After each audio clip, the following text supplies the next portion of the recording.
Bonjour, bienvenue dans cette troisième journée de Masterclass ici au 19e Festival des héros du cinéma et de la télé.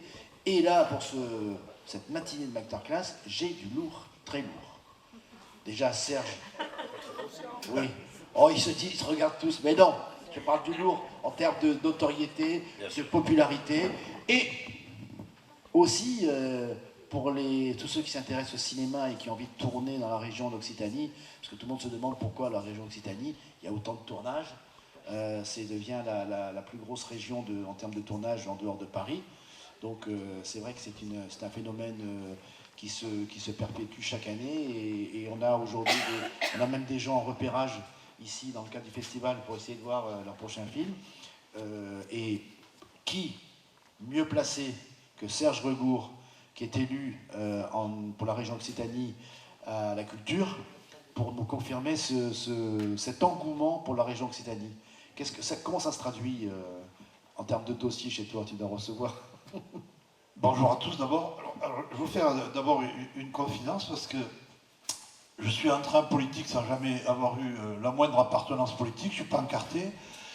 Et l'un de mes parrains inconscients n'est autre que M. Philippe Carrois. Je vais raconter, il va sûrement... nous étions dans un jury de festival à Toulouse, et nous parlions, etc. Et il m'a dit, mais pourquoi tu ne fais pas de politique? Tu ne te souviens même pas. Tu te souviens ou pas? Ah, c'est d'accord, oui, c'est absolument. C'est là que tu as commencé. Oui, puisque à ce moment-là, bon, évidemment, ça pouvait quelque part être dans mon inconscient, mais on avait parlé, c'est une année où tu t'étais en plus un peu frité avec une autre comédienne. Que j'ai retrouvé sur un film oui, je sais. Ah, c'est qui, vous qu'on sache? Allez, vous le dire, c'est Nadège Bossondiane, mais on s'est réconciliés parce qu'on a tourné pendant un mois et demi dans la jungle guyanaise. Et donc le premier jour, je lui ai dit, écoute, il faut qu'on se parle. Et on s'est pas égorgé, et à la fin, on s'est quittés très bons amis. Mais fini donc cette histoire. Et donc, c'est pendant le soir, le dernier repas, on avait beaucoup discuté, etc. Et tu as été le premier à me dire, mais pourquoi tu ne fais pas de politique? Parce que moi, j'étais prof à la fac, je voyais se profiler la fin de ma carrière. Et puis, bon, c'est comme ça, dans la vie, il y a des clics, c'est les battements d'ailes de papier, en quelque sorte. On ne sait pas ce que ça va produire. Et le fait que tu l'aies formulé, alors que jamais personne ne l'avait formulé, et que moi, j'avais déjà passé 60 piges, donc rentrer en politique quand tu n'as jamais été dans un parti, bon, c'est un peu compliqué. Et peu de temps après, on est venu me proposer, effectivement, de savoir si j'étais intéressé pour m'occuper de la culture dans la région d'Occitanie. Et tout ça s'est embringué, et donc je lui ai dit, d'ailleurs, dans des débats où tu n'étais pas là, j'ai dit, en fait, un de mes parents sûrement inconscients est un dénommé Philippe Carrois qui m'a encouragé, hein, donc voilà, ça m'honore. Et bien Obama, il s'est passé la même chose. Bon, alors, pour répondre maintenant très directement à la question de mon ami Patrick, lorsque je suis rentré dans la politique par le biais de la culture en général et du cinéma en particulier, et dont la première tâche à laquelle je me suis attelé, ça a été précisément de voir comment on pouvait développer les tournages en Occitanie, pour des raisons X que Patrick connaît bien, notamment des raisons privées, familiales, etc. J'étais dans un certain nombre de réseaux, et alors c'est un raccourci un peu brutal, lorsque nous sommes arrivés aux affaires, il n'y avait strictement aucun tournage, notamment de séries quotidiennes. Et à l'heure où je vous parle, je ne résume pas à ça, mais il y a sur 4 séries quotidiennes, il y en a 3 qui se tournent en Occitanie. Bon, ça ne se fait pas comme ça en claquant des doigts, c'est toute une préparation. Et du coup, les tournages des 3 séries quotidiennes ont à leur tour dynamisé du fait de la présence de techniciens, mais aussi d'un certain nombre de comédiens qui se sont installés en région. Il y a eu toute une dynamique. Et pour donner une idée, par exemple, sur l'exercice passé en 2021, il y a eu 18 longs métrages de cinéma, ce qui est la première région en nombre de cachets de comédiens, de techniciens, etc. Nous sommes, et de loin, deuxième derrière l'Île-de-France. Alors évidemment, il y a beaucoup de demandes par rapport à ce que nous pouvons accorder. Il y a un comité d'experts pour aller très vite qui se réunit 3 fois dans l'année. Chaque fois, en termes de long métrage, outre les séries télé, on peut financer 3-4 longs métrages, et chaque fois il y a un peu plus de 20 demandes. Donc il y a évidemment une part de cruauté, de subjectivité. Le comité d'experts est composé de vrais professionnels, mais bon, il y a toute une série d'éléments qui sont pris en compte. Mais c'est une affaire qui désormais est une priorité de la région. Je dois avouer que le fait que je ne t'ai pas vraiment étiqueté politiquement de manière trop visible ou trop marquante a facilité beaucoup les choses. Et en tout cas, aujourd'hui, le résultat est là. Alors, je ne vais pas prolonger beaucoup, mais je dis quand même que les difficultés, quand on est en région, c'est de convaincre les productions qu'il y a de très bons techniciens et que des techniciens peuvent avoir une responsabilité de chef de poste, parce que la propension naturelle des productions, c'est d'arriver avec leur équipe, leur chef de poste, et de prendre uniquement des seconds. Et c'est pire pour les comédiens, c'est-à-dire que les premiers rôles, n'en parlons même pas, mais même les seconds rôles substantiels, souvent, sont pris directement à Paris pour des raisons que vous connaissez bien, de relations. C'est la production. Enfin, bien sûr, c'est la production. Et donc nous, on n'a pas de pouvoir, j'allais dire, d'obligation, d'injonction, mais on doit déployer des trésors de pédagogie, d'imagination, pour convaincre qu'il y a aussi des comédiens ici.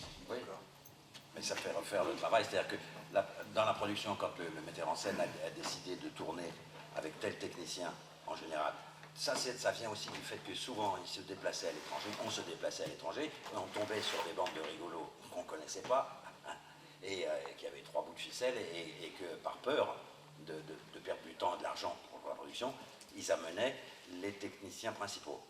Mais en France, il n'y a pas raison de le faire, simplement c'est une habitude qui n'est pas rentrée dans les mœurs encore. Exactement, mais c'est en train quand même de... Oui, c'est en train de bouger, tant mieux. De bouger, pour donner l'idée, alors c'est pas un film de cinéma, c'est un téléfilm, peu importe, qui a été tourné entièrement à Toulouse, dont le producteur est un de mes vieux amis qui n'est autre que Jérôme Clément, et dont j'ai pu le convaincre très en amont, c'est Jean-Paul Lillenfeld qui a réalisé, et tous les chefs de poste ont été pris dans la région d'Occitanie, et y compris des comédiens. Il y avait des gens comme Dussolier, etc., mais quelques rôles importants ont été confiés à des comédiens de la région, et tout le monde a été parfaitement heureux de cette situation. Très bien. Et ça devrait se faire de plus en plus, et en amont surtout. Exact. Oui, mais c'est tout un travail en amont, précisément. Oui, mais maintenant c'est ça, c'est qu'aujourd'hui ça se connaît, et c'est marrant parce que quand je me promène dans Agde, là, il y a une affiche sur les 1001 festivals en Occitanie, c'est qu'en plus, il y a une vraie dynamique culturelle en Occitanie, puisqu'il y a plus de 1000 festivals qui tiennent la route, plus les tournages, etc. Donc, je veux dire qu'il y a une vraie, on va dire, il y a un vrai intérêt culturel pour la région, au-delà de petites régions de province. Là, on a passé le cap vraiment d'une grosse région. Et le fait d'avoir regroupé Languedoc-Roussillon et Midi-Pyrénées aide aussi, parce que ça fait une grande région où il y avait 2 pôles culturels importants. Et je trouve que ça a été assez bien fait, parce que on a gommé presque le fait que ça va quand même, on va quand même de Nîmes à Toulouse, ce qui est quand même au-delà de Nîmes, oui. Oui, donc ça fait déjà un bon bout de terrain. Donc c'est vrai que franchement, il faut rendre à la région cette capacité d'avoir su harmoniser un peu tout ça, et que moi je vois dans la programmation du festival, la moitié des films ont été tournés, mais pas parce que je les ai pas pris parce qu'ils étaient tournés en Occitanie, c'est parce qu'il y avait un vrai intérêt. Je n'ai pas favorisé, bien sûr, ça aide, mais je n'ai pas favorisé la programmation par rapport à là où ça a été tourné, mais ça veut dire qu'il y a un vrai intérêt. Et puis moi, petit à petit, tu verras, ils m'attendent tous en me disant, il vient quand, Serge? Parce que j'ai un projet, etc. Donc tu vas voir. Mais on avait 3 films, c'est prétentieux de dire ça, 3 films soutenus par la région, qui étaient en sélection officielle à Cannes, soit dans la sélection officielle, soit un certain regard. Et j'ajoute simplement que quand tu disais Midi-Pyrénées, Languedoc-Roussillon, ça a été très compliqué, parce que par-delà tous les clivages politiques, la principale ligne de fracture à la région, c'était entre ceux qui venaient de ce qu'on appelle l'Est et ceux qui venaient de l'Ouest. C'est hallucinant. De la région. De la région, c'est-à-dire tous les groupes politiques en fait étaient partagés en deux. C'est-à-dire que le clivage géographique était plus fort que tous les clivages politiques.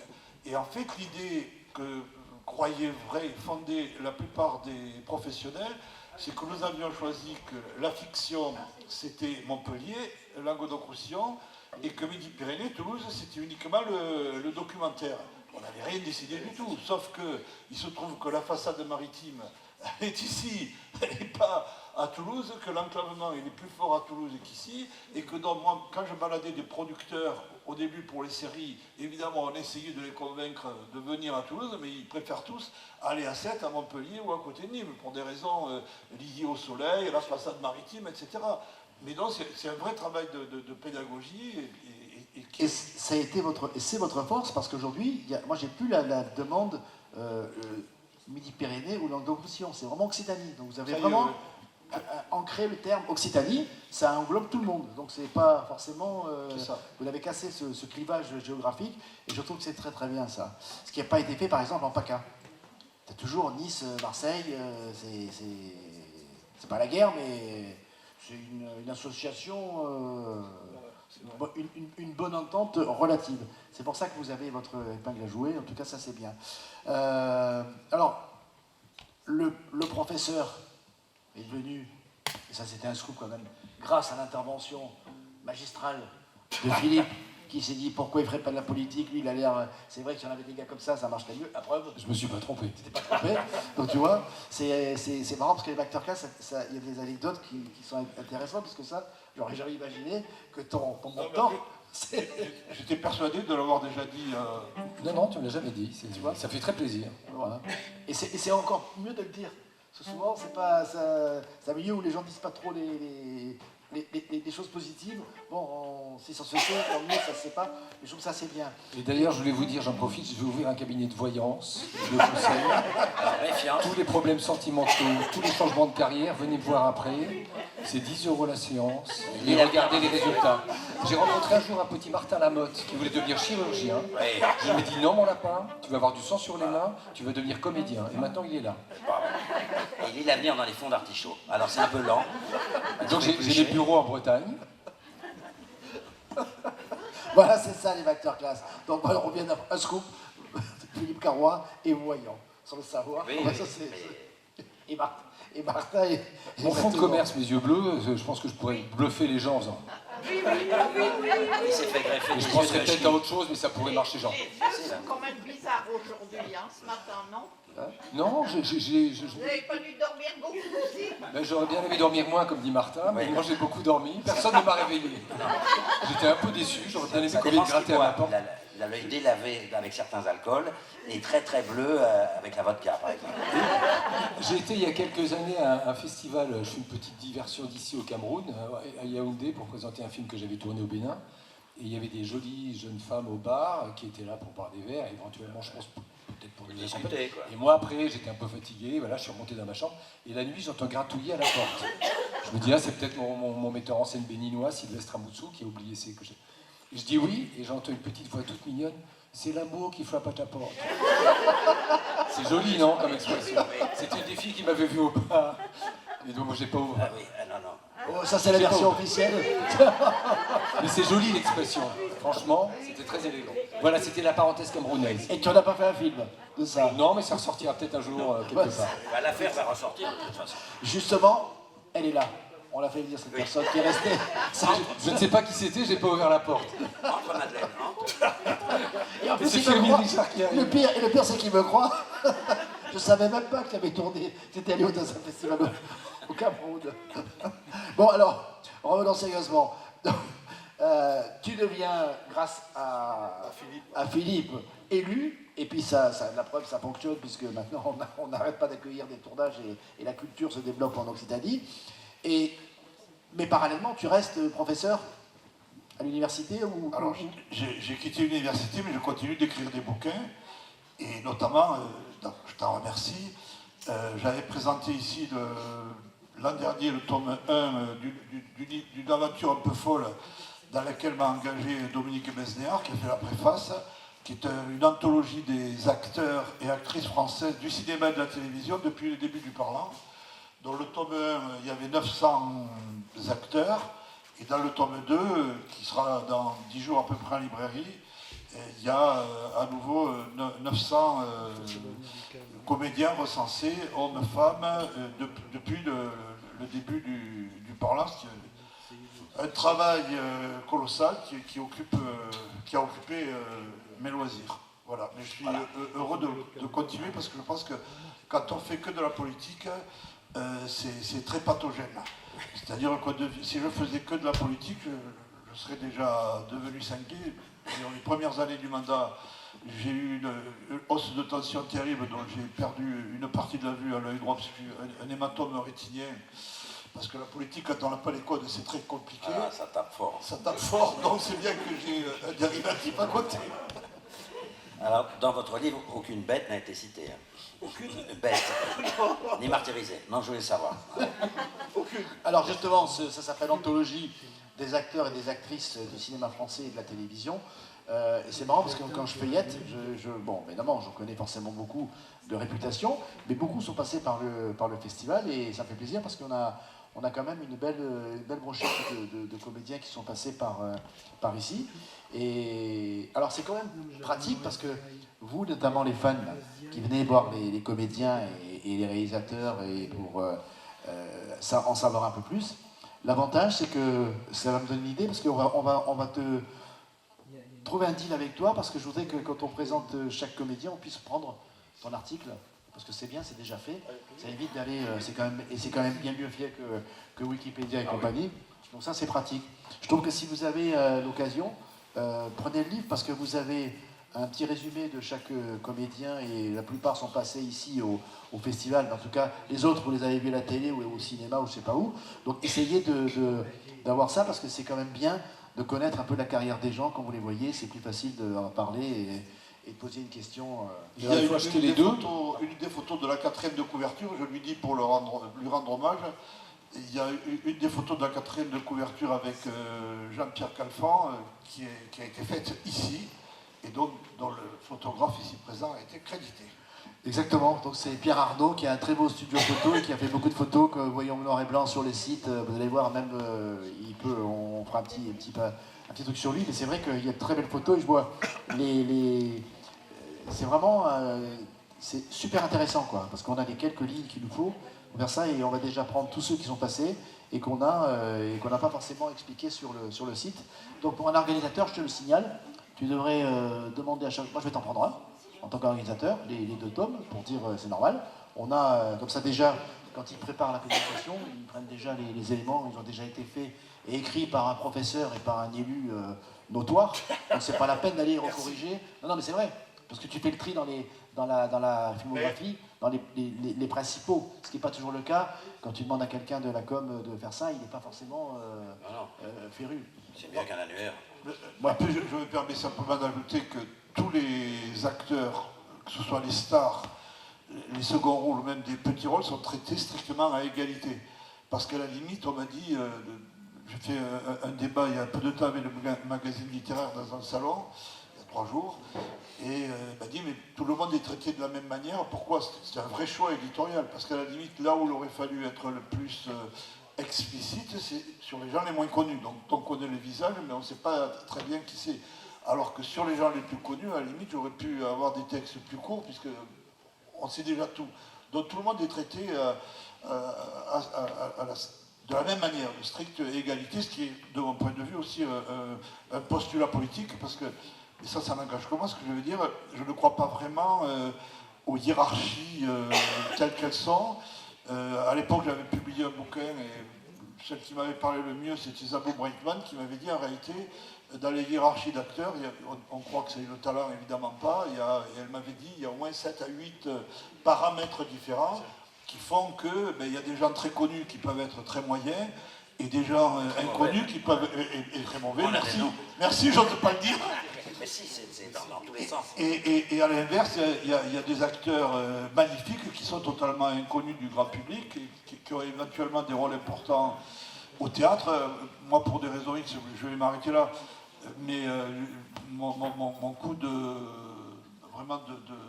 d'amour est venu au théâtre. J'étais au théâtre pour la première fois de ma vie à 18 ans à Paris, et je vois la pièce comme si c'était aujourd'hui, avec des acteurs qui sont totalement inconnus du grand public. Et évidemment, après, ça a généré une vraie curiosité, et le talent, ça ne relève pas de l'oligarchie. D'ailleurs, toute l'histoire de l'art démontre que ce n'est pas les gens qui ont été le plus connus à leur époque qui sont restés dans l'histoire. Sauf que pour les comédiens, c'est plus cruel parce que c'est plus éphémère, c'est plus fugitif. Et je dis un dernier mot, je suis content d'être là avec ces deux-là parce que moi, je connais bien Philippe, mais je connais pas du tout personnellement Martin, mais ça fait partie des gens que j'aime, que j'admire, et donc, enfin, tu connais mon tempérament, je ne suis pas très diplomate. Si on m'avait mis deux personnes connues, mais pour qui j'ai pas d'admiration, j'aurais pas pu m'exprimer. Merci d'avoir. Tu aurais une bronchite ce matin. Il serait sur le bateau. Alors, comme la production de ce Masterclass a beaucoup de moyens, c'est énorme, c'est une super production, nous avons même de la musique en live. Oui. Et alors, c'est la première fois que ça se fait sur un Masterclass, c'est de faire une petite virgule musicale, parce que Adrien Frassombé, qui est un musicien génial et qui est capable de jouer dans n'importe quelle condition, même sous l'eau, hier soir. va nous faire une petite virgule musicale. À toi de choisir. Oui, d'accord.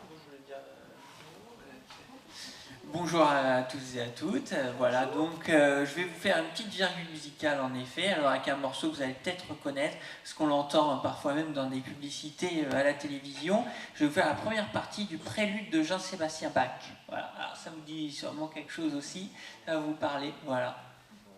Style Intouchable et compagnie, ça, vous allez voir.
Bravo. Je trouve ça extraordinaire. Alors, on est devenus très amis parce que je l'ai découvert grâce à Georges Lautner. Vous voyez que quand même, parce que je cherchais, quand j'ai fait la messe en hommage à Georges Lautner, il faut savoir que Georges serait parti sans que personne dans le milieu lui fasse une messe. Entre parenthèses. D'où la gravité de ses milieux. Et en plus, il la ramène, vous avez vu comment il en met une petite virgule. Et en fait, Georges m'avait dit, puisque je le connaissais très bien aussi, Georges m'avait dit le jour où je pars, tu me fais une petite messe, mais si je te connais, tu vas faire quelque chose. Mais je veux pas un truc très, très bondieuserie, fais plutôt un peu de musique, voilà. Et il se trouve que quand c'est arrivé, malheureusement, j'avais demandé à le maire de Saint-Jean-de-Maurienne, qui était un ami aussi, et je lui ai dit, écoute, t'as un conservatoire, je savais qu'il y avait un conservatoire, est-ce que tu n'aurais pas un violoniste ou un violoniste pour jouer quelques morceaux pendant la messe d'hommage à Georges Lautner? Et il me dit, écoute, violoniste non, mais à Saint-Jean-de-Maurienne, il y a une star, c'est un jeune, il est tout le temps dans les concerts, il joue avec des grands orchestres philharmoniques, et écoute, il joue du violoncelle, pourquoi pas? Je dis, bah écoute, donne-moi le numéro, je vais l'appeler. Je l'appelle, et je lui dis, j'entends, il a une petite voix de jeune homme, je lui dis, Georges Lautner, il va peut-être ne pas savoir qui c'est. Je lui dis, est-ce que vous connaissez? Il me dit, mais comment, Georges Lautner? Et il commence à faire toutes les répliques de Audiard. Oh, j'ai dit, toi, on va s'entendre. Oui, qu'est-ce que vous faites samedi prochain? Il y a une messe. Il me dit, oh, génial, il a rappliqué. Et depuis, on ne s'est jamais quitté, puisque depuis, il a monté son spectacle qui s'appelle Un voyage en violoncelle, qu'on a monté ici même à Agde avec ça. Et puis, je lui ai changé sa vie, c'est-à-dire que maintenant, il met plus la queue de pie, il vient jouer. Et il y a quand même une chose extraordinaire. Qu'est-ce qui vous frappe quand vous voyez ce personnage qui joue? Il n'y a pas une chose qui vous frappe tous? Cherchez. Il a quand même un gros violon. Hein. Son violon est très gros quand même. Oui, ça s'appelle un violoncelle, d'accord. En plus, c'est un des rares. C'est un très très beau violoncelle, puisque il en parlera tout à l'heure. Je vais faire une petite interview, mais il n'y a rien qui vous. Il est jeune, oui, mais bon, il est habillé comme nous, donc c'est normal. Non, mais il y a un truc extraordinaire. Ce mec n'a jamais de partition. Ah oui? Il joue des morceaux qui sont écrits à la croche, machin. On ne sait même pas si c'est Bach qui les a écrits. Il a falsifié le truc. Vous vous rendez compte? Il va jouer 1000 ou 2000 morceaux. Donc je me demande, le jour il faudra quand même qu'on garde son crâne, hein, parce que dans le cerveau, c'est quand même un cerveau, pas comme, il vient pas de chez nous lui, hein, parce que pour jouer, ça fume. Hein. C'est quand même extraordinaire de ne pas avoir ni pupitre ni rien, il joue. Et tout, n'importe quoi, il joue tout de mémoire. Alors ça s'appelle le talent, mais en plus ça s'appelle le génie, quoi. Voilà. C'est Adrien Frassombé. Bravo. Et ceux qui le voient sur internet là en direct, si jamais vous avez un concert avec un grand philharmonique, avec Adrien ou tout seul, maintenant dans son spectacle le voyage en violoncelle, allez-y parce que c'est fabuleux. On revient maintenant à notre masterclass. Alors, dans le tome 1, Philippe Carrois, tu es cité. Est-ce que tu as une anecdote? Bon, en dehors, maintenant tu l'as déjà eu parce que ça c'est une anecdote, il m'a grillé l'anecdote, mais dans ton métier, à part le gratouillage de la porte, quand l'amour est venu frapper à ta porte, est-ce qu'il y a d'autres choses qui sont venues frapper à ton cerveau là? Oui, bien sûr, parce que Martin et moi, on commence à être des lapins de Garenne avancés, donc on a beaucoup d'heures de vol et d'anecdotes de tournage. Après, j'ai toujours du mal à me réduire à une anecdote particulière, c'est des souvenirs de pays, de voyages. On parlait tout à l'heure de Nadège, on va tourner en Guyane, ce festival au Cameroun, c'est des rencontres humaines. Quand j'ai fait une série pour la télévision avec Jean Rochefort, donc on a fait 10 films ensemble, donc forcément ça marque le jeune comédien que j'étais. Après, réduire à une anecdote, il n'y a pas une anecdote, il y en a 1000, donc peut-être qu'au détour de ce qu'on va raconter, il y en a une qui reviendra, mais j'ai pas l'anecdote. Tout à l'heure, c'est du Cameroun que je n'avais pas raconté depuis des années, mais revenu parce que c'était dans le contexte.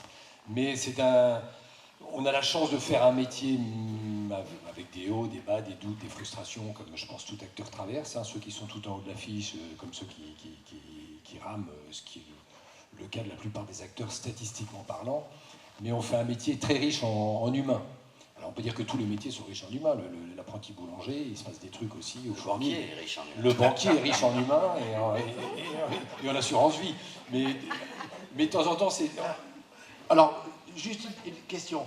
Est-ce que tu as toujours voulu faire ce métier ou c'est venu par hasard? Comment tu es venu au métier de comédien? Tu m'aurais dit à 18 ans que j'allais être comédien, c'est comme je disais à Serge Regour qui va être la prochaine Miss Aquitaine. Quoi. C'est ça. Mais il a des chances. Mais il a des chances. Je lui prédis. N'oubliez pas que je suis voyant. Et vous verrez que la prochaine Miss Aquitaine, mais pas en Occitanie, ce sera Serge Regour. Cela étant, je précise que j'étais le premier juriste en France à écrire sur les transsexuels, ce qui a brisé ma carrière à l'université pendant 10 ans. Oui, mais tu étais un précurseur. Donc non, moi, en fait, pour faire court, entre 7 et 12 ans, j'étais fasciné par les jeunes French Doctors. Enfin, j'étais d'abord fasciné par Tintin. Ensuite, vers 12 ans, il y a eu les French Doctors, les Kouchner, tout ça qui portaient des sacs de riz aux petits bien frais. Et ça m'a fasciné parce qu'ils regroupaient tout ce que je voulais faire, le voyage, faire quelque chose d'utile et un peu d'aventurier et d'aventureux. Donc j'ai décidé pour ces raisons de faire des études de médecine que j'ai commencé. Par miracle, j'ai été reçu en première année du premier coup, donc j'ai continué mon cursus. Après, j'ai rencontré sur mon chemin des petites substances illicites qui traînaient beaucoup dans ces années-là, les années 70-80, parce que je commençais à être un vieux cheval. Et j'ai un peu mis le nez dedans, pour faire une petite image, une métaphore. Et j'ai commencé à aller mal. Donc j'ai quitté Paris pour aller à Montpellier. Et Montpellier a changé ma vie à l'époque. C'était le début des années de Fraîche, hein, le maire. Et qu'est-ce que tu nous montres? Il faut que Martin tienne au bateau. Ah non, mais on va pas avoir le temps de Ah partir non. en bateau. Ah Qu'ils non. partent sans nous, tant pis pour eux. Ah hein. oui, oui. Ah, mais moi, j'ai pas d'épouse. Hein. Eh oui, mais non, j'ai pas fini malheureusement. Qu'elle parte avec le capitaine. Qu'elle m'appelle après. Hein. Voilà. Donc je continue. Donc je pars pour quitter Paris et ses mauvaises fréquentations que j'avais à l'époque. Je vais suivre mes études de médecine à Montpellier. Et là-bas, il y avait moins de substances qui traînaient à l'époque, mais on picolait beaucoup. Et vraiment, tous les soirs, je me mettais quand même un gros parpaing. Et voilà, c'est pas très long. Et un jour, quelqu'un m'a dit, mais pourquoi tu n'essayes pas de trouver tes démons? Et moi, je fais du théâtre, vas-y, essaye. Et là, ça a été une sorte de révélation. Alors non pas, je veux devenir comédien, parce que je voulais vraiment devenir médecin pour faire de la médecine humanitaire dans un premier temps. Mais ça m'a fait beaucoup de bien. Et puis peu à peu, c'est comme si je te disais, vraiment Patrick, que tu fasses du yoga pour te calmer, puis que 3 ans après, tu sois maître yogi. D'ailleurs, je vois que tu vas devenir maître yogi. Je peux pas, je m'endors, moi. Donc tout ça pour dire que jusqu'à 20 ans, j'imaginais pas du tout devenir comédien. Quand j'ai commencé ensuite, je suis revenu à Paris, donc, nettoyé de toute addiction. Et j'ai continué à faire du théâtre pour mon bien-être. Et puis, en fait, ce qui a été déclenchant, c'est qu'il y a eu une audition, Ariane Mouchkine a fait une grande audition pour renouveler toute la compagnie du Théâtre du Soleil, au début du cycle des Shakespeare. Et moi, c'était ouvert à tout le monde, il ne fallait pas sortir du conservatoire ou de chez Vitesse. Et moi, j'y suis allé juste pour approcher cette femme qui représentait tout ce que j'aimais au théâtre. J'avais vu à l'époque L'Âge d'Or et Méphisto. Et donc j'y vais en étant sûr de ne pas être pris, parce que j'étais un des plus jeunes et des moins formés. Ce qui a dû lui plaire d'ailleurs, parce qu'elle n'aimait pas les gens qui arrivaient avec trop de titres de jeu. Et contre toute attente, au bout d'1 mois d'audition, elle m'a gardé dans la compagnie. Et donc c'est là que j'ai basculé de mes études de médecine, j'étais en 6e année, vers le théâtre. Et voilà où j'en suis aujourd'hui, à faire l'âne avec Martin Lamotte. C'est pénible. Donc merci Ariane Mouchkine. 6 ans de médecine, c'est quand même... Oui, ben, la plupart de mes amis, même les plus tarés, m'ont dit mais t'es fou, finis tes études, et après tu iras faire ton saltimbanque. Mais je savais quelque part que si je laissais passer ce train, j'allais peut-être faire on peut faire du théâtre toute sa vie en étant épicier, dentiste, mais voilà, j'ai senti un appel. Et puis on n'a qu'une vie, donc quand le train passe et que le train, on sent que c'est le sien, il faut monter dedans, quoi. Surtout qu'à l'époque, j'avais aucune charge familiale, enfin voilà. Ouais, c'est le destin, et le destin était bon, parce que tu vois, la carrière que tu as eue, en médecin, tu serais peut-être aussi... Je serais peut-être sous les barreaux, j'aurais peut-être fait des grosses erreurs de prescription médicale. Ou devenu avocat, mais alors du côté du barreau, bon côté du barreau. Hein. En tout cas, c'est intéressant le parcours, parce que tout le monde pense qu'il faut faire, on est à 10 ans déjà, il voulait déjà être comédien, il faisait l'andouille, il faisait rire tout le monde. Oui, alors tu peux faire rire et pas penser être comédien. C'est vrai qu'au lycée, au collège, j'étais un peu un leader et un peu un clown de la classe, et dans ma famille aussi d'ailleurs. C'est une famille très nombreuse, 7 enfants, j'étais un peu mais c'est pas pour ça que tu penses à devenir comédien. Non, c'est quand même un métier. Moi, j'ai personne de ce métier dans ma famille, donc c'est pas du tout un truc auquel je pensais. Et en plus, souvent, quand j'étais ado, tu sais, tu vas au théâtre, et de temps en temps, on allait à la Comédie Française avec le collège, et je t'avoue que je m'emmerdais un peu, quoi. C'est pour ça que j'adorais Ariane Mouchkine quand j'étais apprenti comédien, c'est que c'est un théâtre que j'ai découvert vers 17-18 ans, qui m'a ébloui. L'Âge d'Or, c'était un choc pour beaucoup de monde, d'ailleurs. Et donc, quand il y a eu cette opportunité d'aller au moins l'approcher dans ces auditions, c'est pour ça que j'y suis allé. Et puis, c'est là que ça... Mais c'est... En même temps, il y a, pour revenir aux vocations qui arrivent très jeunes, il y en a beaucoup de comédiens qui, à 7-8 ans, rêvent de devenir comédiens. Oui, bon, ça, il y a les 2 écoles. Et je dis ça aussi pour les auditeurs, enfin ceux qui nous regardent. Effectivement, c'est pas forcément... on peut devenir un comédien par hasard et à tout âge. Je pense que c'est pas forcément avoir fait des écoles et tout de suite faire du théâtre, l'école de théâtre à 10 ans et devenir un grand comédien. Je pense que c'est pas forcément le parcours obligatoire. Et puis, il faut laisser, je pense que ceux qui veulent vraiment devenir comédien, un jour ils le deviennent. L'exemple, quand on a 6 ans de médecine et qu'on passe le cap, c'est qu'il y a vraiment une vraie volonté qui fait que, tant pis, c'est ça la vie, et tu as raison. Si je peux rajouter autre chose, c'est que si tu deviens comédien et que ça marche quand tu as 17-18 ans, c'est un métier où on gagne assez vite bien sa vie quand ça marche. Donc le rapport à la réalité sociale, sociétale, pas que de l'argent, mais du travail, est un peu faussé. Donc le jour où tu te casses la gueule, parce que dans toute carrière, il y a même les plus grands, quand on analyse un peu et qu'on défriche, il y a toujours des passages à vide. Je pense que résister à ces périodes de doute, de frustration, la fameuse traversée du désert que tout comédien traverse. Hein. J'en connais pas un, même Serrault avec qui j'ai travaillé, ou Rochefort, quand on leur parlait un peu, ils disaient oui, ben voilà, j'avais plus la cote, quoi. Et le rapport au travail et à l'argent, quand tu as 20 piges et que tu gagnes très bien ta vie, parce que tu as la chance que ça marche, quand tu es passé par des années de vie normale, parce que quand tu fais des gardes à l'hôpital comme externe, ou que tu fais des gardes de nuit pour arrondir tes mois, et que tu travailles avec une mère célibataire qui élève ses 2 enfants, qui gagne ses 80 € dans la nuit, tu as un rapport au travail, au respect du travail et de l'argent, qui est pour moi, qui a été fondateur. Et je pense que si j'avais été comédien à 18 ans, si ça avait marché, tu fais une pub, tu gagnes l'équivalent de 2 mois de salaire en une journée, tu peux d'abord flamber et tu peux partir envoyer. Donc pour moi, je sais que ça a été une assise solide pour les hauts et les bas de ce métier. Alors, et le jeune Martin Lamotte, Oui. quand il est... Bon, je te pose... J'imagine quand même un enfant turbulent, non? Oui, je faisais l'andouille, quoi. Oui, ça n'a pas changé, ça. Je faisais rire parce que j'aimais ça et j'aimais entendre les gens rire. Et la vocation est venue Tout de suite. toujours... Alors ouais. moi, c'est l'inverse, c'est venu tout de suite, mais le problème, c'était comment faire. Parce qu'à l'époque, parce que je ne suis pas né hier, je suis né avant-hier, à l'époque, il y avait très peu de choses. Et il y avait 2-3 cours privés, chers, donc pour moi, c'était pas terrible, ou alors rentrer au conservatoire. Et il fallait démarrer très tôt, et puis j'ai hésité, je ne savais pas, etc. Et puis j'ai eu la révélation, c'est-à-dire que je suis allé voir le Café de la Gare en 67. Et tout d'un coup, là, j'ai vu... Non, 68. J'ai vu un spectacle hallucinant avec Romain Bouteille, Patrick Devers, Miu Miu.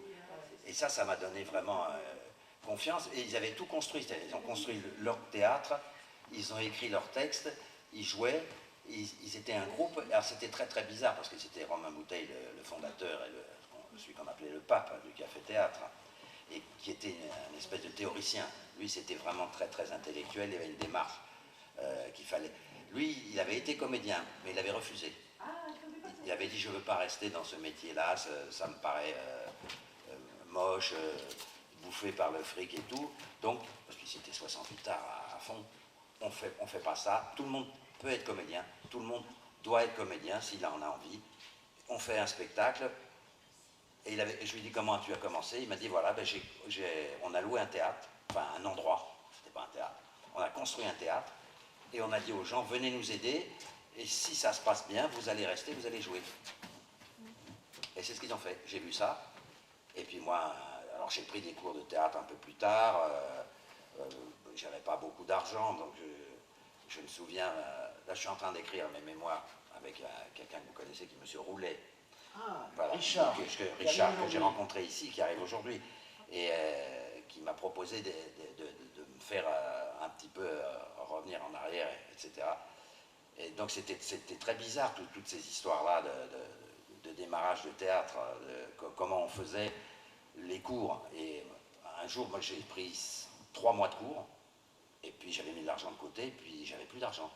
Alors j'ai été voir ma professeure de théâtre, qui était Tania Balachova, une grande comédienne d'origine slave, et très impressionnante. Et puis je lui dis, écoutez, madame, je suis désolé, je vais quitter le cours parce que j'ai plus d'argent, mais je reviendrai l'année prochaine. Elle m'a dit, tu vas rester. Tu vas rester. Et elle m'a dit un truc qui était curieux, mais formidable. Elle m'a dit, certains ont l'argent, ils viennent, ils ne seront pas comédiens. Toi, tu vas être comédien, tu vas rester lundi le misanthrope. Ah, ça a commencé comme ça. Et elle a bien fait. Oui, je sais pas, mais non, je sais. Oui, non, parce que je te le dis, elle a bien fait, parce que est-ce que à ce moment-là, tu dis quoi? C'est une opportunité, je peux pas décevoir cette dame, Oui, elle me bien garde. sûr, bien Voilà. sûr, parce que là je me suis dit, mais après elle m'a dit autre chose, elle m'a dit, tu commenceras à 40 ans. Alors, Et tu avais quel âge? J'en avais 20, 22, 23. Donc, et puis je me dis, mais qu'est-ce que je vais faire en attendant? Elle m'a dit, tu vas travailler. Travailler le misanthrope. Donc tu as commencé par le et tu l'as joué, le misanthrope? Non, jamais. Jamais. Jamais. J'ai passé des scènes, mais non, non. Ah non, j'ai eu trop peur. Pourquoi? C'est une peur de jouer du classique Oui, j'aimais pas trop ça. J'en ai jamais joué d'ailleurs. Ouais.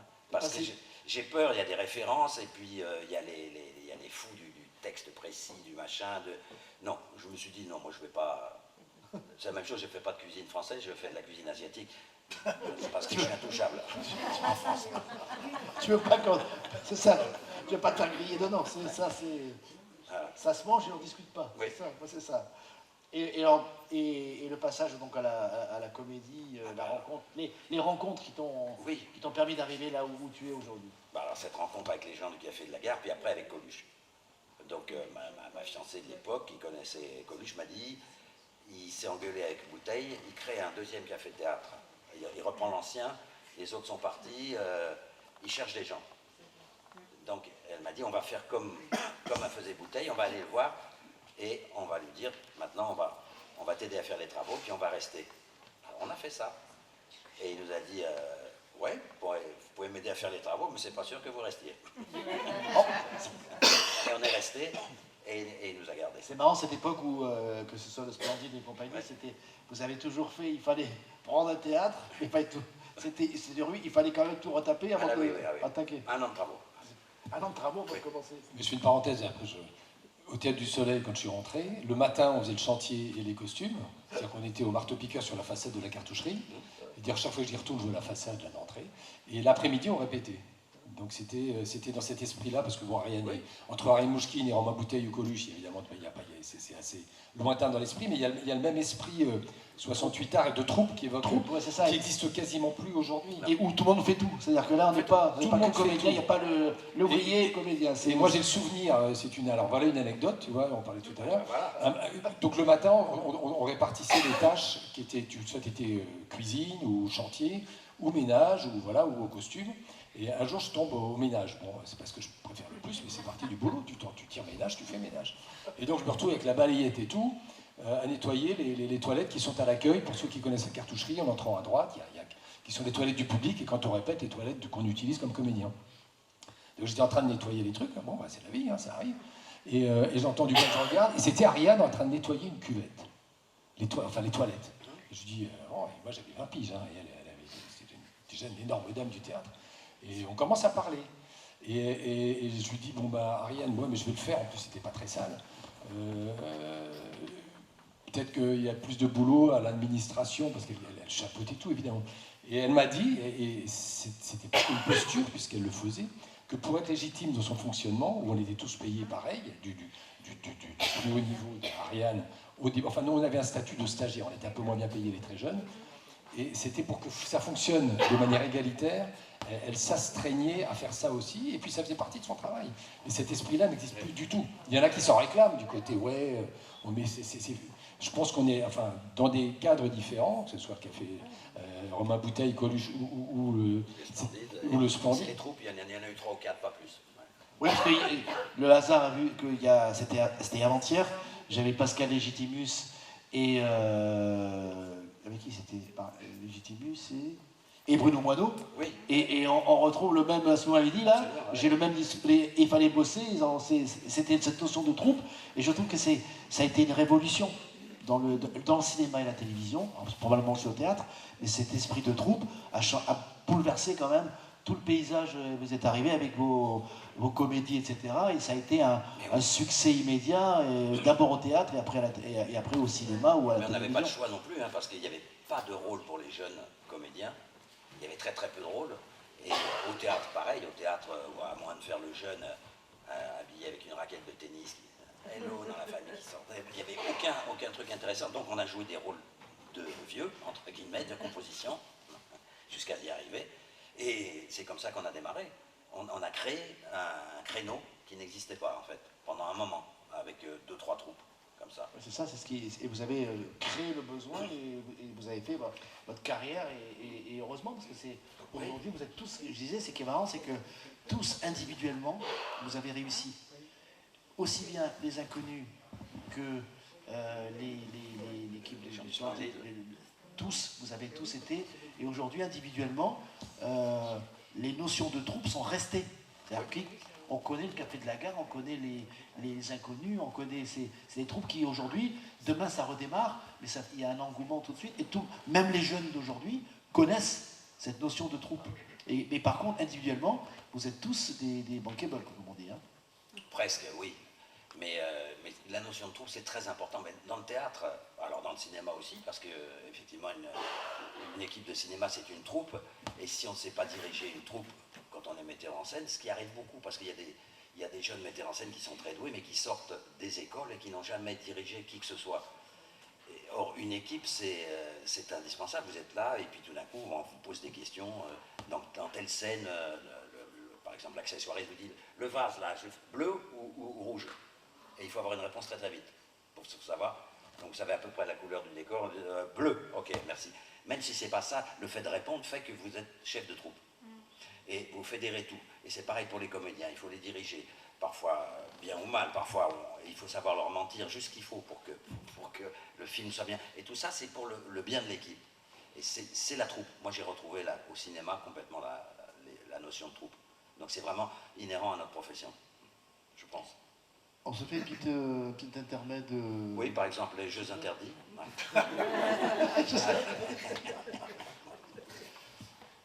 Allez, il y a le cerveau qui se dit qu'est-ce que je vais pouvoir. Ah, mais c'est vrai qu'il aime bien parler aussi. Oui, oui. Je vais dire un petit mot. Donc, vous avez eu le prélude, et bien là, maintenant, il va y avoir un formidable compositeur, mais qui était aussi dans les films. Acteur, compositeur, il jouait du piano, il dansait, il faisait plein de choses. C'est Charlie Chaplin, Charlot. Eh oui, il jouait aussi du violoncelle, Charlot. Voilà, donc je vais vous jouer un morceau qui nous emmène au Texas et qui s'appelle Texas Border Texas. Je savais pas que Charlie Chaplin. Alors, On apprend des choses.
Et quand vous pensez que le violoncelle est quand même un des rares instruments où il n'y a même pas une marque, rien sur le manche, en plus. C'est quand même encore plus dur.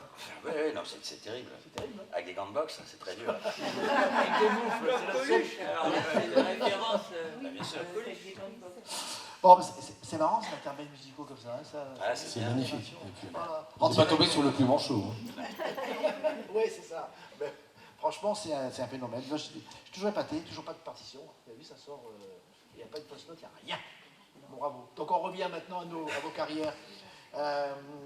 Le rôle qui vous a le plus marqué, enfin, un rôle qui a pu changer peut-être votre perception de ce métier. Est-ce qu'il y en a un ou pas? Ou plusieurs? Moi, il y a un rôle que j'ai eu très jeune dans mon cursus qui a été un déclencheur de plein de choses, notamment de l'impact de ce qu'on fait. C'est-à-dire quand tu es comédien, enfin je sais pas Martin, peut-être pas d'accord, mais moi je considère qu'on est des artisans, pas des artistes. Alors de temps tu as un instant de grâce qui se passe entre la rencontre avec l'auteur, le texte, tes partenaires.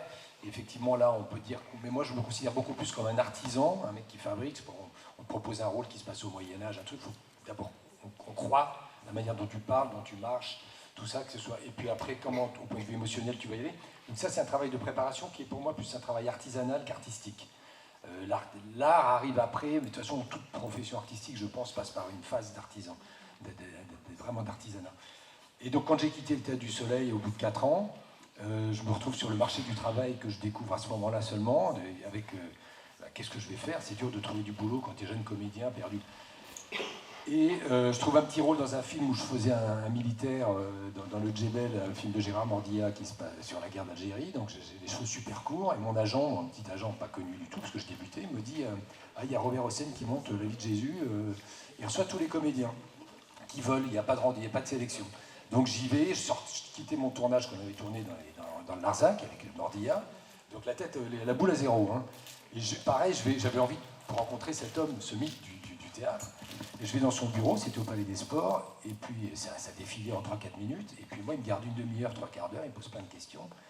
Et là il me dit bon Kerouac, non c'est Kerouac. Kerouac, tu fais quoi demain? Tu viens, on va se faire des essais sur le plateau. Ouais. Donc le lendemain je reviens au Palais des Sports, on fait 1 heure d'essais, tout ça, de trucs, il me passe un texte, et il me dit est-ce que tu veux jouer Jésus? Alors moi j'avais quasiment rien fait, à part mon apprentissage au Théâtre du Soleil. Et tout ça pour dire que le rôle qui m'a marqué évidemment, c'est jouer Jésus à 23 ans au Palais des Sports. C'est un succès phénoménal. On est même dans le Guinness Book de l'année, je crois que c'est 84. Avec d'abord l'esprit de troupe, on était 84 comédiens aussi. C'était être le leader, le rôle principal de cette aventure. Et surtout, encore plus l'impact. C'est à ça que je voudrais venir. En opposition, c'est que tu as ton travail qui est propre. Et puis quel impact ça a? Tu joues une scène et puis après on vient dire... Quand j'ai vu cette scène, ce jour-là, tu m'as fait rire, ça m'a remonté le moral, j'étais super mal. Ou bon, alors évidemment, quand tu joues Jésus, on rit moins. Historique et mythique, on rit moins, mais il se passait des trucs incroyables. On était rencontré le pape Jean. Non, mais là, c'était au premier degré. Mais les gens qui ont la foi, ou les gens qui n'avaient pas la foi, les gens milliers de gens qui sont venus, on a été invités à rencontrer le pape en audience privée au Vatican. Enfin, donc quand tu as 22 ans, j'avais, je crois, et que tu vis ça, c'est évidemment un rôle qui est arrivé très tôt dans mon cursus. Et qui m'a beaucoup marqué, en plus d'avoir évidemment un petit retentissement sur mon existence de comédien, ce qui fait qu'après j'ai enquillé au théâtre avec d'autres gens connus, mais c'était le rôle, si je peux résumer, la rencontre avec Karen Mouchkine, c'était l'événement déclencheur qui m'a fait arrêter mes études, où j'étais, en médecine, et puis la rencontre avec Robert Hossein qui m'a proposé Jésus, ça a été un propulseur, un accélérateur de carrière, voilà. Moi je peux comprendre que le jouer Jésus, ça doit être... parce que c'est comme... Il y en a plus d'un qui restent, parce que tu vois, quand on quittait le Palais des Sports par l'entrée et la sortie des artistes, tu as toujours des gens qui t'attendent. Alors quand tu as joué Alceste ou même Cyrano, les gens disent c'était super et tout, j'ai pleuré, j'ai ri.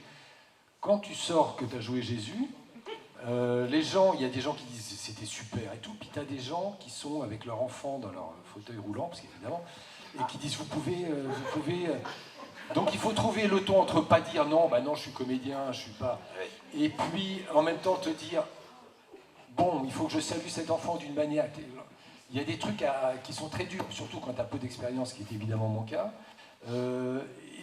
parce que ça déclenche une ferveur qui dépasse, c'est le mythe qui dépasse Même si la pièce s'appelait Un homme nommé Jésus, et que moi je me suis toujours appliqué à jouer des situations qu'Alain Decaux avait tirées de l'Évangile, qui étaient des situations d'hommes. Je ne jouais pas du tout le miracle ou le magicien. Contrairement à ce que je suis maintenant. mais donc, c'était très troublant. Donc, et c'est pour ça qu'il y en a plus d'un qui partent en vrille quand ils jouent Jésus ou Napoléon. Oui. Parce que Ou De Gaulle. Ou De De Gaulle. Gaulle, Oui. oui. Enfin, De Gaulle avait moins de pouvoir magique que Non, mais- Jésus. Enfin, on lui en prête moins. En tout cas, elle a le même pouvoir de destructeur pour... bon, bref. Et c'est pour ça qu'il y a plein de comédiens qui y restent. Une fois qu'ils ont joué Jésus, ils sont restés... Et puis ils y croient, quoi. C'est le syndrome du Père Noël. Ouais, c'est ça. En parlant de ça, ouais, voilà, t'es bien placé. C'est marrant que ton voyant, jouer Jésus, etc. Il y a quand même un côté... écrit hein, de ce... Je fais aussi stage de lévitation, demain au Gros de Loire. 17 € la demi-heure, parachute assuré. S'il n'y a pas trop de vent. Et toi, Martin, alors? T'as jamais joué Jésus? Non, non, mais moi, j'ai jamais été pris. J'aurais bien fait Judas, moi. Ah oui, peut-être Judas, t'aurais été bien dans le Judas, ouais. Mais non, le Christ, moi, je veux bien le faire, mais pas la dernière scène. Ça esquinte, hein. Ça esquinte les fringues et tout, c'est pas beau. Tu rigoles, mais moi, le chemin de croix, je me trimballais une croix qui était énorme, alors qui était en résine, mais qui pesait quand même ses 30 kilos. énorme, ouais. Et je la prenais sur la tronche, et c'était le décor, c'était une résine dure. Et ça marquait, Ouais, mais ça bon, fait mal, ça fait voilà. partie du jeu, quoi. Oui. Bon, et nous, en cafetière, on prenait des pains aussi, mais c'était pas pareil. Alors toi, le rôle marquant? Bah, il n'y a pas de... Quand te cite par exemple, est-ce que t'es, je sais pas, j'imagine, moi tout le monde, quand je parle avec des gens, que je dis tiens, il y a Martin Lamotte, tout le monde voit le super résistant, oui. super résistant. Oui, Ça restera. ça les a marqués. Mais c'est la pièce, pour moi plutôt, c'est la pièce de théâtre dont on a tiré le film, puisqu'on voulait en faire un film. Et oui, c'est vraiment cette espèce d'esprit qu'on avait mis dedans qui était intéressant plus que le personnage. Ah ouais, c'est... Mais enfin bon, c'était rigolo, c'était un... T'étais bien dans le personnage aussi. Ah oui, Ah oui, non, mais c'était très drôle à jouer, non, j'imagine, génial. et à regarder aussi. Donc tu sais, ça a été un rôle marquant parce que tout le monde, c'est resté. Je vois toujours des gens qui vont faire la même chose avec un autre principe. Bien sûr. Partant de ton idée à toi. Et donc après, est-ce que ça a été un long fleuve tranquille, ta carrière depuis le Café de la Gare jusqu'à aujourd'hui, ou comme disait Philippe, il y a quand même des moments où Non, ça c'est plus bouge, compliqué. ça bouge, sans arrêt. Ça a été un long fleuve tranquille. J'ai fait pas mal de choses. J'ai travaillé beaucoup, mais je travaillais beaucoup. J'aimais bien tourner dans la journée et être au théâtre le soir, jusqu'à jouer 2 pièces après avoir tourné dans la journée. Donc j'ai fait un peu de tout. Et puis il y a des moments où ça passe. Il y a des moments où j'ai pas fait de cinéma depuis 10 ans presque. Mais par contre, j'ai fait de la télé et du théâtre énormément. Et là, je suis en train d'inverser la... Tu veux dire que c'est pas volontaire? Non, c'est pas volontaire. Alors ça vient du fait qu'on vieillit et que à l'heure actuelle, ce sont les castings qui font les comédiens. Alors certains sont bons, d'autres sont mauvais. À l'origine, le casting n'existait pas. C'était le 2e assistant. Le 2e assistant au cinéma, le metteur en scène lui disait j'ai besoin d'une comédienne comme ça. Est-ce que tu peux le type allait au théâtre, au cinéma, allait dans les cours de théâtre, et puis après il allait voir son metteur en scène, lui disait viens voir cette pièce, il y a la personne que tu cherches, je crois. Et maintenant, ce sont des gens qui ont des listes sur internet, qui ne vont pas au cinéma, qui ne vont pas au théâtre, et qui choisissent. Donc c'est un autre métier. Et si on n'est pas dans les fiches, c'est différent. Mais on peut se débrouiller. Et je vais le faire. D'accord. Ça veut dire que aujourd'hui, si tu as une... bon, vous avez remonté Papy fait de la résistance, et Oui. je pense que ça a été un beau succès. Après le Covid, comme ça, c'était... Non, ça a été un gros fiasco. Ouais. Parce qu'on est arrivé en plein Covid et il n'y avait personne dans les salles. Et il a fallu qu'on fasse une captation avant d'avoir joué devant le public, puisque c'était la télé qui nous avait financé. Ouais. Très bien.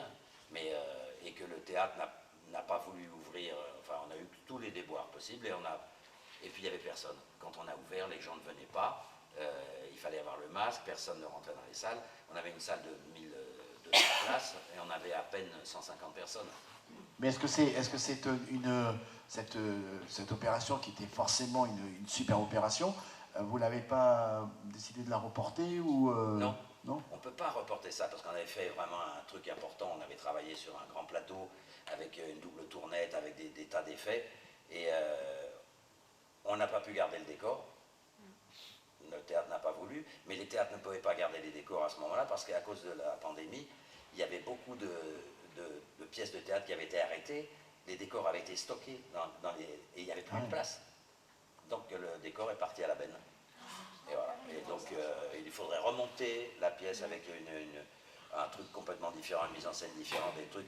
Donc voilà. Ça, c'est quelque chose que j'ai déjà entendu, l'histoire des décors qui sont détruits, notamment des productions que je connais, moi. Et je me dis, il n'y a pas possibilité de trouver en Occitanie, par exemple, un espèce de siège de grand hangar où on puisse... Parce que Oui, mais il faut le transporter déjà. Il faut, oui, mais... Tu sais, et puis ça s'abîme un décor dans un... Ouais. C'est quand même dommage, je trouve, Oui, bien sûr, c'est de dire que ces décors qui ont été magnifiques partent à la benne. Bien sûr, et on y pensait pour les jeunes troupes avoir un endroit où ils puissent prendre des morceaux de décor, les repeindre, les refaçonner et tout. Parce que c'est quand même dommage, quand on est dans l'absolu, de dire... Mais ça arrive, le recyclage de décors. J'en parlais hier avec Christian Vadim et Nadège qui sont là, qui vont jouer une pièce en Avignon. Et en fait, le point de départ de l'écriture de la pièce, c'est un décor d'une production par les Lucioles, que tu connais bien, c'est des producteurs, qui avaient produit une pièce, c'était un quai de métro. Et en fait, Nadège, la compagne de Christian avec qui il joue, d'ailleurs ils vont se marier lundi, je ne trahis, voilà. On n'était même pas au courant. Voilà, je vous donne les nouvelles. Et non, mais c'est des très bons amis. Et en fait, c'est le point de départ de la... Mais tu lis pas le journal, tu lis... Bah alors, on va être beaucoup. Le point de départ de l'écriture de la pièce, c'était ce décor. Elle s'est dit, ce décor va partir à la Benne, quel dommage. C'était une station de quai de métro à Paris. Et c'était le point de départ. Donc tout ça pour dire que de temps en temps, la contrainte peut provoquer une idée. Et maintenant, ça s'appelle la pièce sur le quai ou au bout du quai. Et c'est parti du décor. Donc comme quoi, effectivement, recycler les décors, ça peut donner des idées de temps en temps. Et si on pouvait les garder, ce serait magnifique. Mais après, il faut... N'est-ce pas, monsieur Regour? Ça peut être? Moi, il se trouve que, à titre personnel, je préside une compagnie professionnelle et qui est une troupe qui vient de Serbie, pour être précis, sont des anciens acteurs des Mercusuritsa. Et on est confronté à ça et au bout de certains temps, on doit renoncer, effectivement, parce que ça coûte trop cher. Il n'y a pas de lieu adéquat et c'est une question pour l'instant, mais c'est une vraie question. Alors là, je parle du théâtre, c'est évidemment encore plus compliqué mais c'est un vrai sujet. Ouais, effectivement, comme tu disais, pour les jeunes troupes, t'imagines, de récupérer un décor comme ça, c'est génial. Et puis il faut voir aussi que les jeunes troupes jouent en général dans des configurations d'espace scénique beaucoup plus réduites.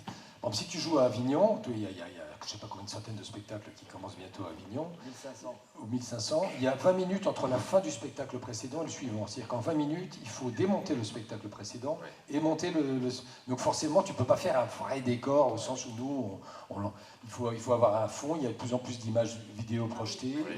Et il faut trouver des solutions. Donc, à la limite, récupérer un gros décor pour une jeune troupe, ça va être un décor trop grand. Il peut prendre un élément, mais il y a aussi... Chaque décor est adapté à la pièce, à l'espace scénique que tu as, à la scénographie. Donc, forcément, c'est pas toujours facile non plus de recycler. Des morceaux. Des morceaux, des morceaux. Mais faire une espèce de magasin où les gens pourraient prendre un morceau de ça, un morceau de ça. Comme pour les costumes, qu'on réajuste. C'est le Ikea du décor. Tu dis, il me faut une entrée cour, jardin, etc., une fenêtre, parce que c'est quand même relativement standard dans les décors d'appartements. À peu près, c'est l'endroit. Tu peux le retailler. Trouver l'endroit où stocker tout ça, avec des gens qui s'en occupent, parce qu'on ne peut pas laisser ça à l'abandon non plus. C'est un gros travail. C'est grand chez toi, Aline? Moi, je peux plus. On peut plus. Ouais. Alors, Martin, projet à court, moyen terme, c'est quoi? Plutôt théâtre, cinéma? Ça va être ma fille qui est scénariste, qui écrit pas mal, m'a écrit un truc pour un unitaire pour la télé qui va se monter bientôt. Voilà, c'est lancé. Et puis moi je suis un mercenaire, je me déplace à droite à gauche. J'ai fait des petits, j'ai tourné récemment dans un film. Je tourne dans des petits trucs. J'ai tourné dans une petite série faite par des jeunes. Donc j'ai tourné un petit personnage et je redémarre. Voilà. Ça veut dire que malgré ta notoriété, etc., aujourd'hui, tu acceptes par exemple de faire un petit rôle dans une série de jeunes, parce que tu te dis qu'après tout le cinéma évolue. Bien sûr que j'accepte parce que on ne me demande pas dans une grande série, d'abord. Et ensuite, je trouve que c'est intéressant de faire des rencontres comme ça parce qu'il se crée des tas de choses.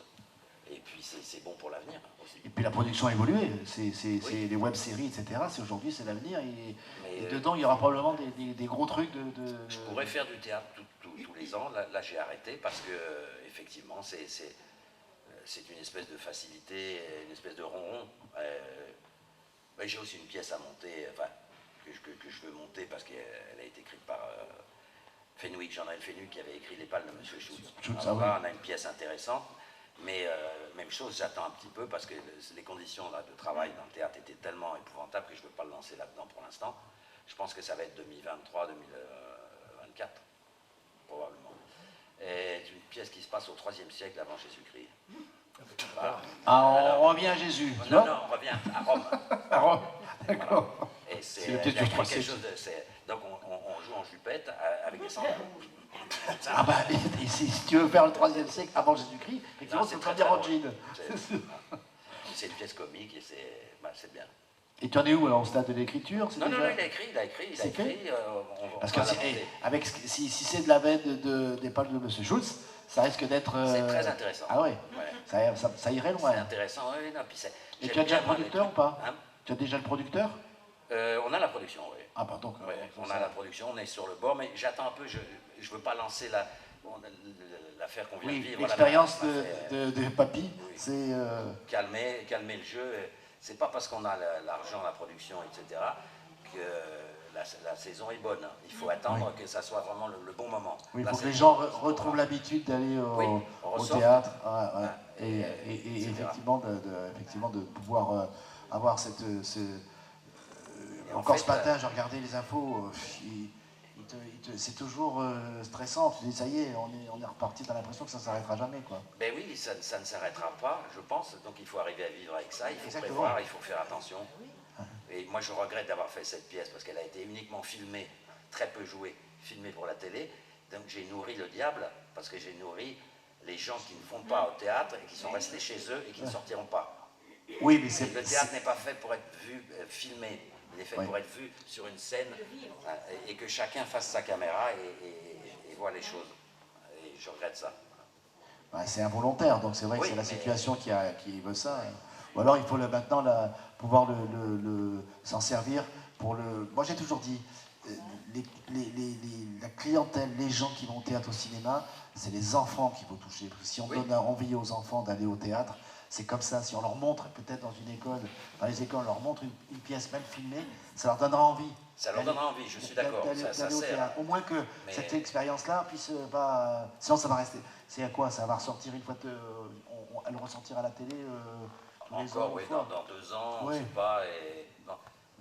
Au moins qu'il y ait une utilité pédagogique, quoi. C'est la forme de théâtre. En France, on n'est pas la France n'est pas un pays de théâtre. On le voit parce que depuis la fin de la guerre de 40, pas celle de la nouvelle, et le théâtre s'est effondré progressivement. Au moment où on a fait des cafés-théâtres, tout d'un coup, il y a eu un regain parce que c'était accessible, parce qu'on n'avait plus à réserver. Alors, on arrivait devant une salle, il y en a eu beaucoup à ce moment-là, on regardait ce que c'était comme pièce, c'était pas cher, on rentrait, on s'asseyait, on voyait un spectacle.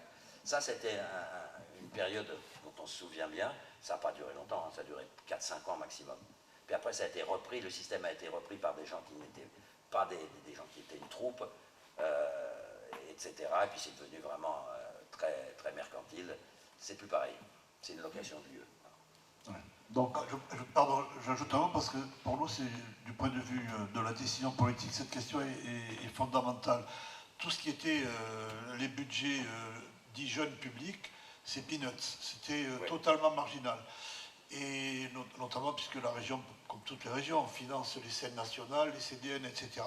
Et la part destinée aux jeunes publics est totalement mineure. Nous avons décidé, dans la nouvelle stratégie culturelle qui va être mise en œuvre à partir de 2023, que c'était la priorité. C'est-à-dire que si les enfants, les adolescents ne vont pas au théâtre très tôt, indépendamment des questions économiques, il y a ensuite un processus, entre guillemets, d'intimidation qui fait que ce n'est pas leur territoire, ce n'est pas le lieu, ils n'y vont pas. Moi, quand j'étais à la fac, je dirigeais un master, dans 5e année de fac, en culture, et la moitié de nos étudiants, on avait à peu près 35-40 étudiants, la moitié des étudiants, ce qui paraît hallucinant, n'avaient jamais été au théâtre. Jamais été au théâtre. Oui, ça m'étonne pas. Et donc, ça existe encore. On a conclu, le président de mon université me disait que j'étais complètement barjot, mais j'ai trouvé des financements dans le secteur privé, parce que souvent, je parle pour ma propre, en me critiquant moi-même, on attend que l'argent vienne de l'État et on ne se bouge pas le cul pour faire venir des financements privés, ce qui est possible. Et c'est directement l'université qui paie les billets, par exemple, dans les théâtres à Toulouse. C'est-à-dire on a un forfait et les étudiants voient 3 spectacles, par exemple, au CDN dans l'année, qu'on choisit ensemble, etc. Parce que c'est quand même affolant que des gens qui en plus veulent travailler dans la culture, et ce que je dis du théâtre, ça vaut évidemment a fortiori pour l'opéra, pour le musée, etc. Mais là on parle du théâtre, Et après, il y a de mauvaises habitudes ou des crampes qui sont prises, et il n'y a plus de curiosité. Donc, amener les enfants et les ados au théâtre, c'est tout à fait essentiel.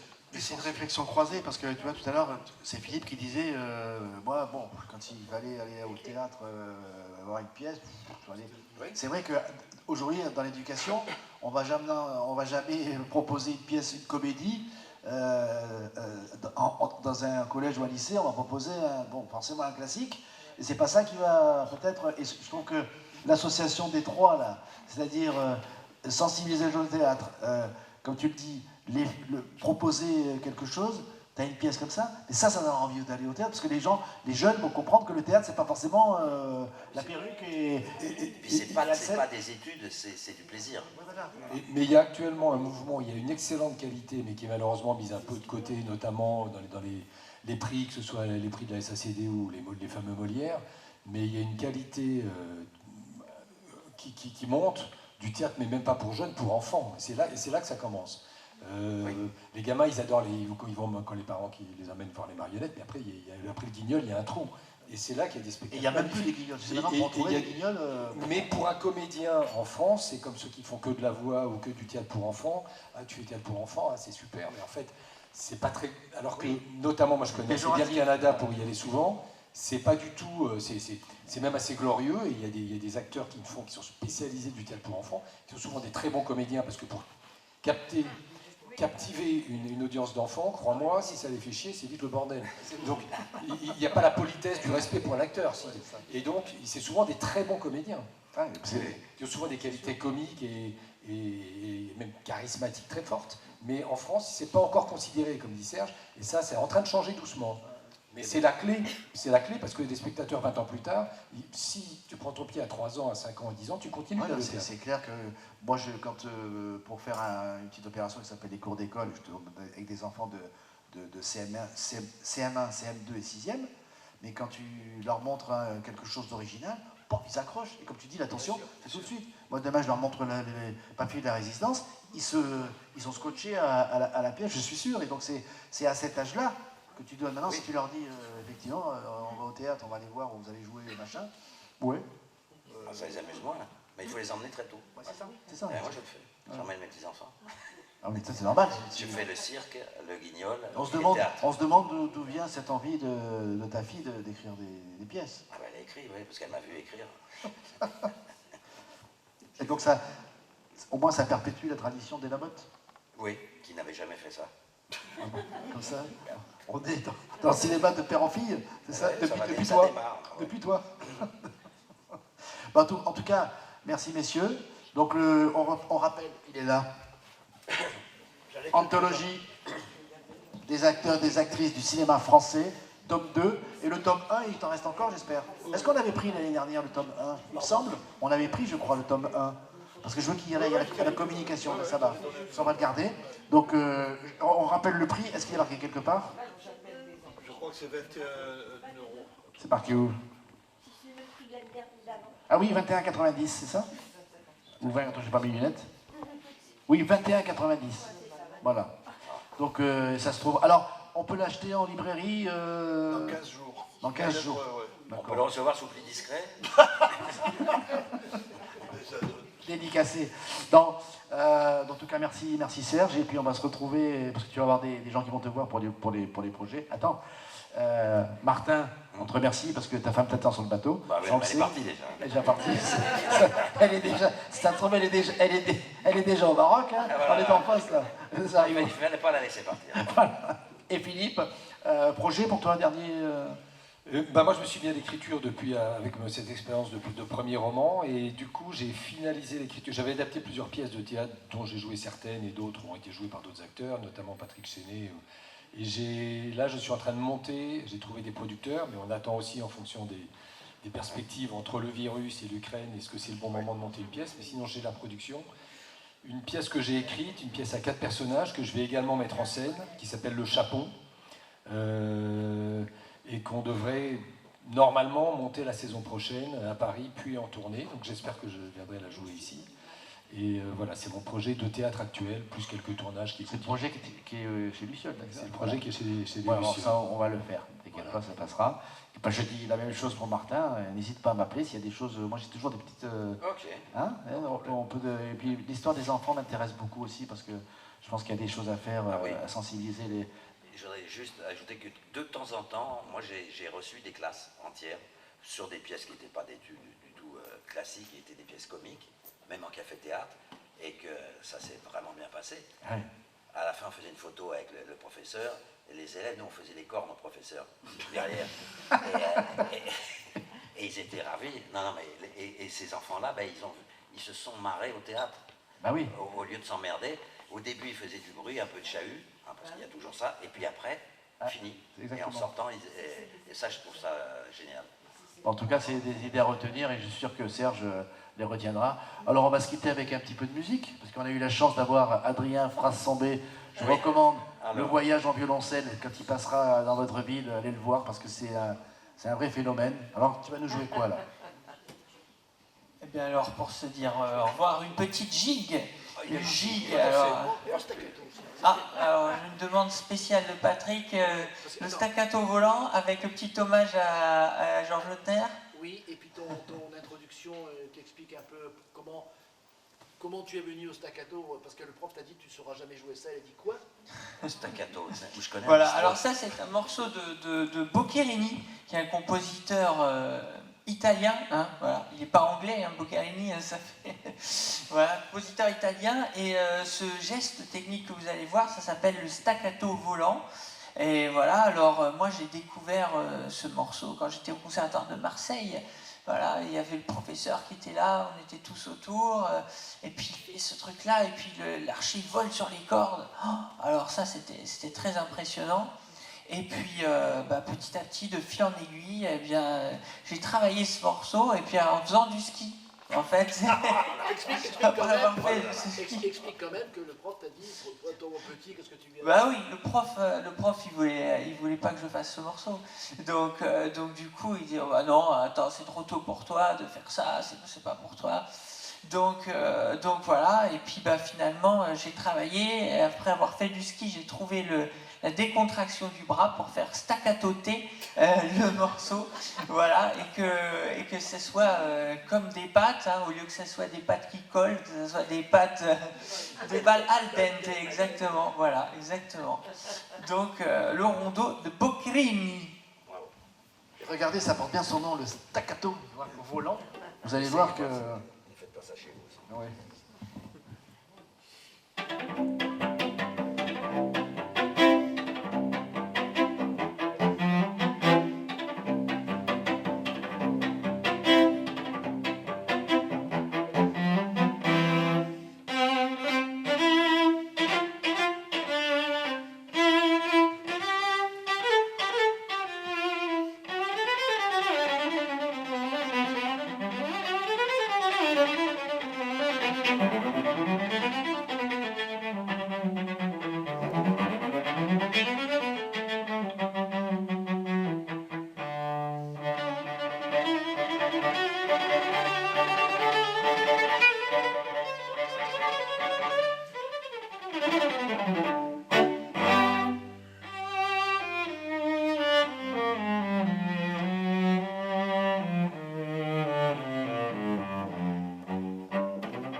rajouter l'anecdote, parce que j'ai oublié de le dire. Je lui ai dit un jour, j'avais fait des cours d'école dans des classes normales, CM1, CM2 et 6e, et on avait une classe de CLIS. Les CLIS, c'est les enfants autistes. Oui. Il y avait une douzaine d'enfants autistes, et ça me faisait de la peine qu'on ne puisse pas faire un court-métrage pour eux. Parce qu'on avait dit, ils ne peuvent pas avoir l'attention, etc. Et il m'est venu l'idée, c'est d'écrire un petit court-métrage en noir et blanc, façon Charlot, donc on l'avait déguisé en Chaplin, et c'était un professeur qui expliquait aux enfants les sentiments. Et les profs ont dit, bon, on essaye, on verra bien. Et on a fait, donc il était avec les enfants, et sur les 12, il y a un seul enfant qui pouvait pas être capté par rien du tout, qui finalement se retrouvait. Il est devenu politicien, il est maintenant maire de la ville, donc il était à côté dans la cour, il jouait, et les autres, écoutez, les profs m'ont dit, ils n'ont jamais été comme ça. Il les a séduits, captés, et leur disait le sentiment, c'était le goût, tu te souviens, c'était... Alors il y en avait plusieurs, il y avait le goût, il y avait le toucher, il y avait aussi la joie à un moment, et puis la tristesse, voilà, c'est ça. Et il leur a expliqué en musique, et les gosses comprenaient, et refaisaient le mouvement, et les profs ont dit, mais ils n'ont jamais été comme ça. Ça a duré le temps d'un tournage. On a tourné pendant peut-être 4 heures, 4-5 heures, hein, et ils avaient dit, ils tiendront jamais, quoi. Et bien ils ont tenu 5 heures. Comme quoi, la classe, rien qu'avec il s'appelle Mathéo, hein, son instrument il s'appelle Mathéo, il les a et les enfants. Super Mathéo. Voilà. Super Mathéo. Voilà, tu vois, encore, tu vois, c'est un peu Super Mathéo. On a déjà la musique derrière si tu veux, si tu fais la version. Voilà, en tout cas, merci Adrien, merci Serge, merci Martin et merci Philippe. Et on se retrouve demain pour une nouvelle masterclass.